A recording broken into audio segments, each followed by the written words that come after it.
Laipni lūdzam mūsu ceļojumā uz Norvēģiju, kur kalni satiekas ar debesīm, kur fjordi satiekas ar cilvēkiem. Tas ir stāsts par mūsu emocijām, par mūsu piedzīvojumiem, par mūsu redzesloku un mūsu skatu uz dzīvi. Ceļojums var sākties uz Lofotu salām ar busiņu.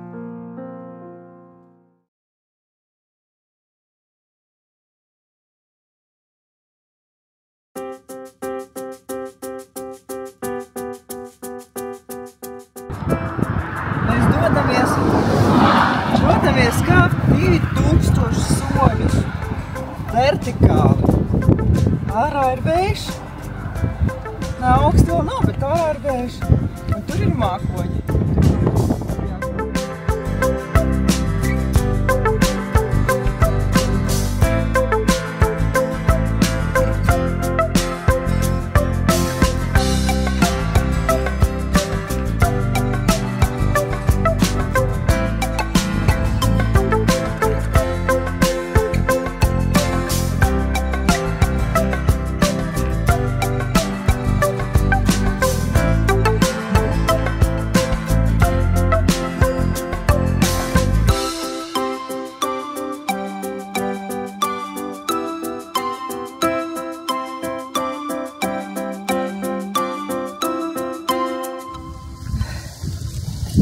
Man drīkst lamāties? Nedrīkst lamāties, ja? Nu labi. Sagatavotas 2 nūjas. Un mums jākāpj augšā 1978 pakāpieni. Tikai 1 kilometrs vienā virzienā. Jā, no 2 līdz 4 stundām. Un tie pakāpieni ir būt šitādi. Tūlīt būs 1 pakāpiens, 2. Nē, es labāk pasēdošu šeit.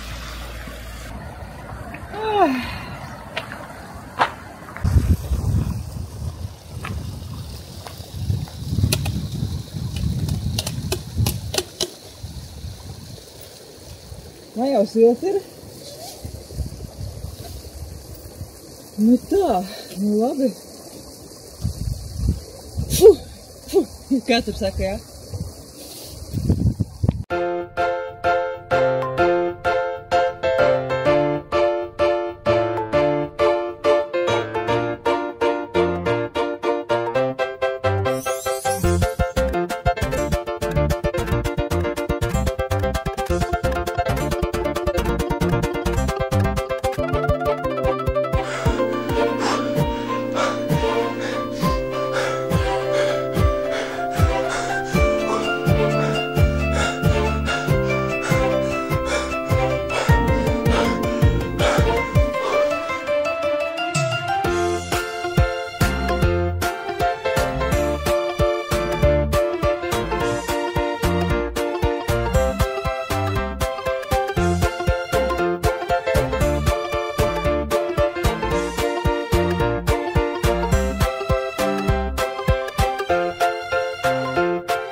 Esam devušies jau ceļā uz tiem pakāpieniem. Te ir tādas vietas, kur var apsēsties, pabaudīt, atpūsties un doties tālāk. Daudz nav kāpts, bet jau jūties piekusis. Bet, ja varbūt uzkaut, es ceru, ka vismaz 100 pakāpieni jau ir. Varbūt arī 50.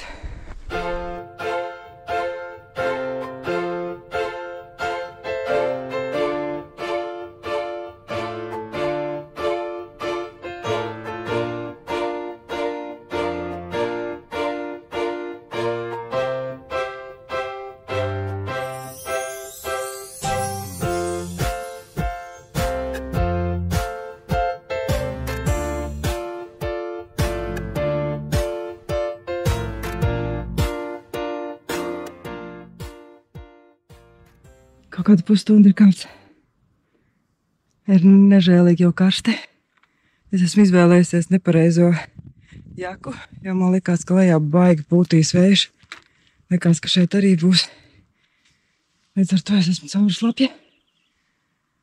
Pagaidām jau skats jau ir šāds te. Bet nu ir smagi. Bet es ceru, ka tas burkāns, kas mums augšā sagaida tie skati, viss ir to vērti.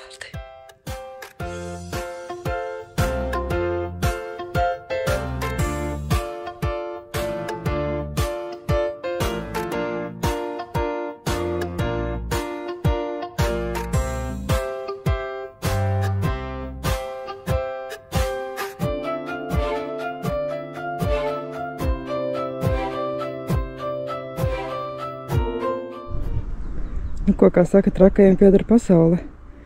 Dodamies. Te ir vēl pakāpieni.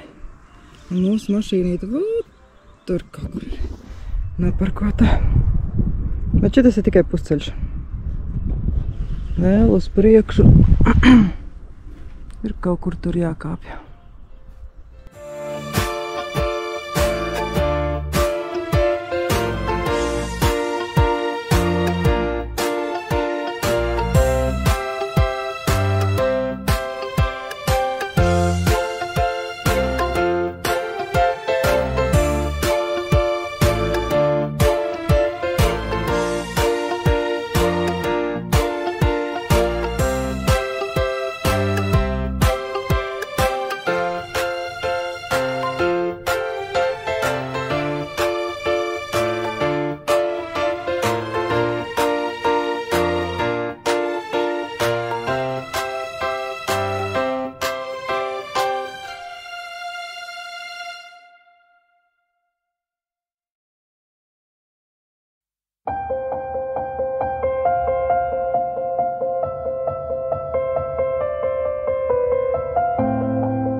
Sasniedzu burkānu tikai 1 stunda un 10 minūtes. 2000 pakāpju. Un kad viņš ir? Nesakūties.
Nav 1978. Līdz kuram pakāpienam ir 1978? Līdz šitam vai šitam? Tur nav uzrādīts, tas man būtu uzrādījuši.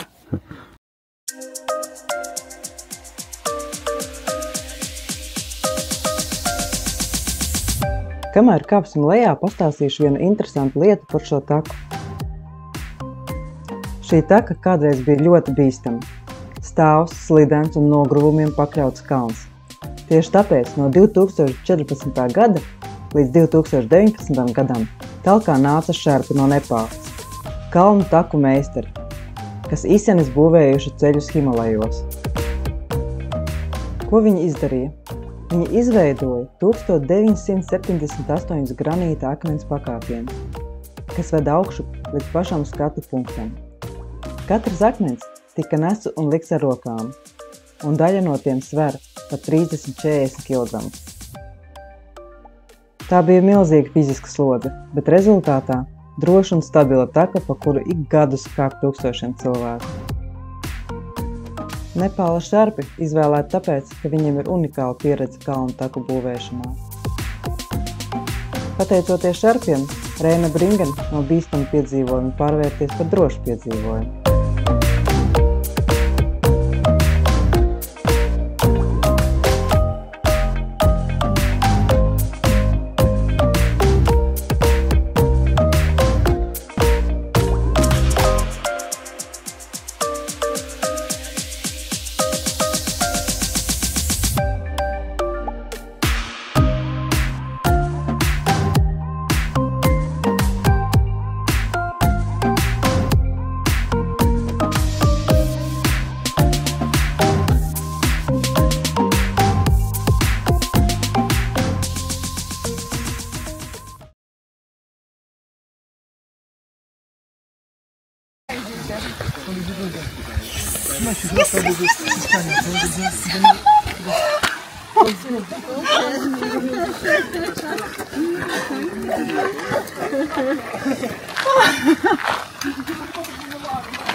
Okay. Yes.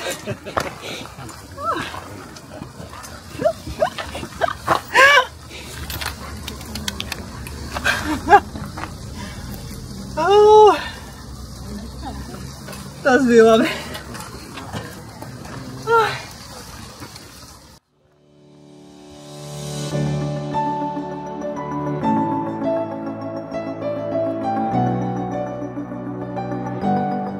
Kur ir tas stabiņš? Laikam var redzēt, ja? Kur? Tu redzi?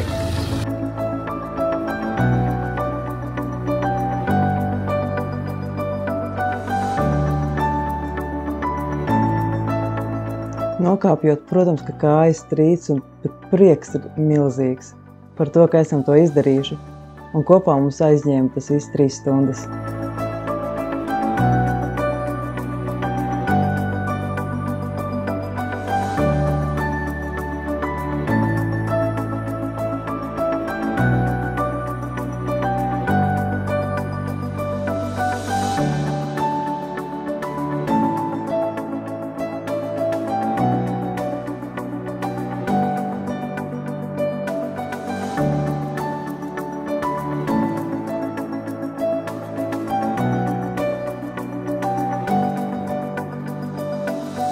Tālāk, pēc kāpiena Reina Bringenā dodamies uz pašu ciematiņu Reini.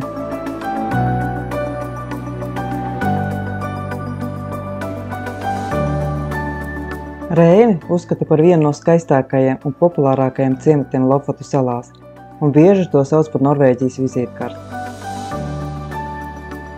Šajā zvejnieku ciematā dzīvo aptuveni 300 iedzīvotāji, bet katru gadu, protams, apmeklē tūkstošiem turistu. Un jā, varavīksnes karogi.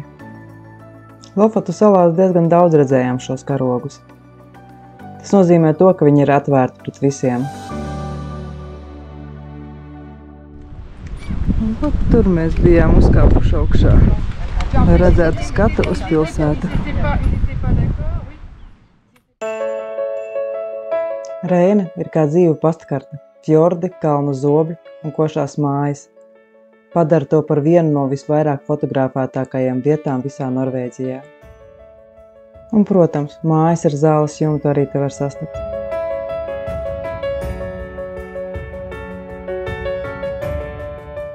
1970. gadā Rēne tika izvēlēts par skaistāko ciematu Norvēģijā, laikraksta Allers aptaujā, un daudz ceļotāju joprojām tam piekrīt.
Rēnē pat degvielas uzpildes stacija tiek iekļauta fonā.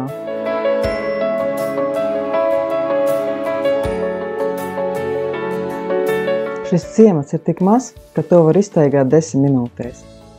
Bet ainava ar 2 tiltiem ir visvairāk atpazīstamākā visā Norvēģijā.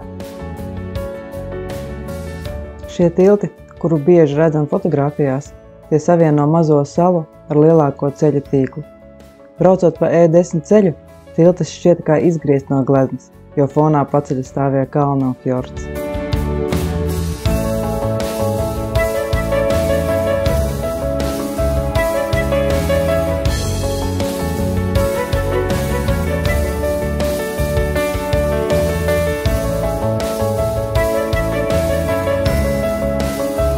Šis ciems ir viens no vecākajiem zvejnieku ciematiem šajā reģionā.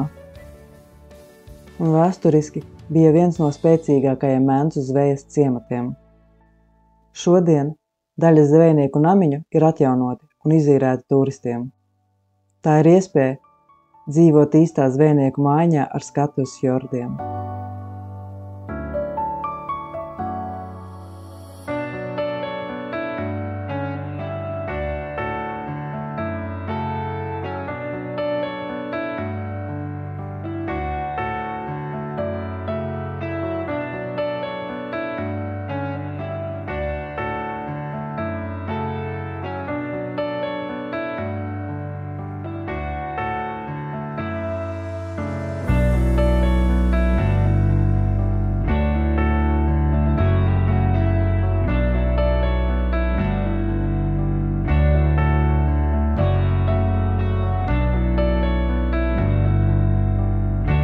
Arī šajā mazajā ciematā atrodas bezmaksas muzejs, kur jūs varat iepazīties ar ciemata vēsturi un zvejnieku dzīvi.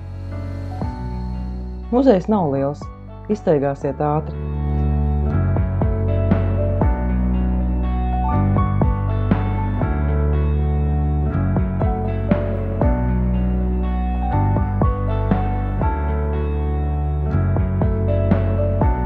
Muzejā pie sienas ir vecās fotogrāfijas.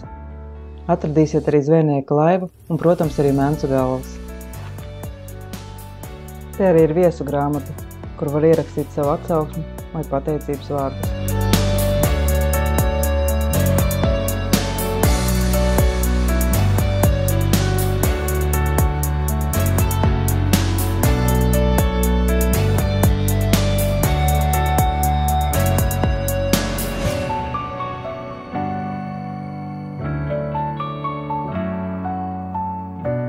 Pēdējais skati uz ciematu un braucam tālāk.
esam nolēmuši iekarot vēl vienu mērķi – Kvalvika pludmali. Uz šo pludmali, kura tulkojumā saucās Vaļu līces, var nokļūt tikai ar kājām. Ar automašīnu piebraukti nevar. Tieši tas padara šo vietu īpašu. Tā ir kā paslēpta paradīze starp kalniem. Līdz pludmalei ved vairākas pārgājienu takas. Ir jāiet apmēram 2 stundas vienā virzienā. Taka ir ar vidēji grūtības pakāpi. Mēs ejam pa taku, kura nebija īpaši sarežģīta. Te ir bezmaksas autostāvvieta, un pati taka arī nesagādāja nekādas problēmas. Mazliet uz beigām, tā kā esi pietuvojies pie pludmalas, tad gan ir tāda liela akmeņa. Ir arī otra taka, kas ved uz šo pašu pludmali. Tur ir odziņa tāda, ka tev ir jāpārkāp pāri kalnam, lai tiktu pie pludmalas. Tur ir maksas stāvvieta, ja nemaldos bija laikam 10 eiro jāsamaksā.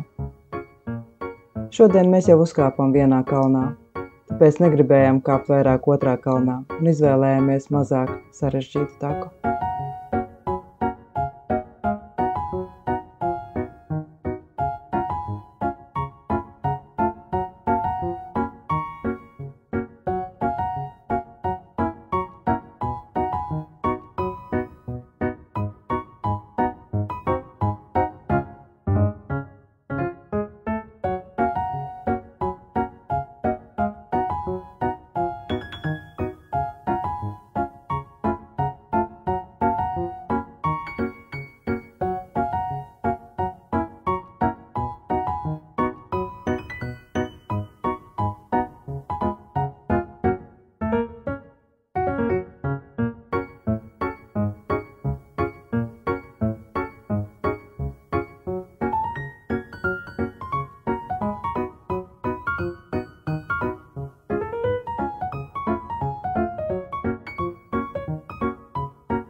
Pludmale jau redzama, 1 kilometru gara, smilšaina starp stāviem kalniem.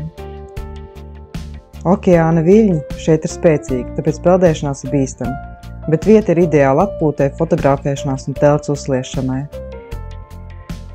Pludmale kļuva slavena visā pasaulē pēc dokumentālās filmas North of the Sun 2012. gadā, kur 2 sērferi pavadīja tur 9 mēnešus dzīvojot būdiņā no atrastajiem materiāliem un surfojot augstajos viļņos. Viņi pavadīja 9 mēnešus ziemā, no 2010. gada līdz 2011. gadam. Viņu mērķis bija vienkārši dzīvot un ilgspējīgi, iztikt tikai ar to, ko daba dod un jūra dod. Surfot viļņos, pat tad, ja ūdens bija tikai 4 vai 5 grādi. Un pierādīt, ka piedzīvojums un laime nav atkarīgi tikai no naudas vērtībām. Rezultātā viņi turēja pārtiku augstumā zem akmeņiem, izmantoja sveces, lai apgaismotu, un barojās no pārtikas, ko bija izglābuši no atkritumiem. Filma ieguva vairākas balvas pasaules filmu festivālos un padarīja pludmali par vienu no pazīstamākajām lofotu vietām pasaulē.